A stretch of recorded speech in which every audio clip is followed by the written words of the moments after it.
தக்காளி சாதம் செய்யும்போது உங்கள் பசங்க தக்காளியை தனியாக எடுத்து வைக்கிறாங்களா? எங்கள் வீட்டில் என் பசங்க அப்படித்தாங்க. அப்படி இருந்தால் இந்த மாதிரி செஞ்சு கொடுங்க, கொஞ்சம் கூட மிச்சம் வைக்காது சாப்பிட்ருவாங்க.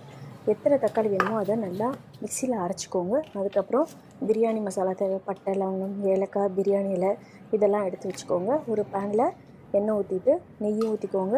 இந்த பிரியாணி மசாலா எல்லாமே போட்டுட்டு காரத்துக்கு வெறும் பச்சை மிளகா தான் போட்டுக்கோங்க. கூட நீல வாக்கில் அரிஞ்ச வெங்காயம், புதினா, கொத்தமல்லி இலை எல்லாம் போட்டுட்டு நல்லா வணங்கினதுக்கப்புறம் அரைச்சி வச்ச தக்காளி கூட ஒரு டேபிள் ஸ்பூன் இஞ்சி பூண்டு பேஸ்ட் போட்டுட்டு ஸ்மெல் போனோடனே உப்பு மஞ்சள் தூள் போட்டுட்டு நல்லா கொதி வரும்போது தண்ணி ஊற்றிக்கோங்க. தண்ணி ஊற்றிட்டு 1/4 கப் அரிசிக்கு 2 கப் தண்ணி ஊற்றிருக்கேன். தண்ணி கொதி வரும்போது அரிசி போட்டுட்டு மறுபடியும் நல்லா 3/4 பதம் வந்ததுக்கப்புறம் கொத்தமல்லி தழை, நெய் ஊற்றி நல்லா ஒரு மிக்ஸ் பண்ணி விட்டுட்டு 2 விசில் 5 நிமிஷம் சிம்மில் வச்சு எடுத்தால் சூப்பரான தக்காளி புலாவ் ரெடி.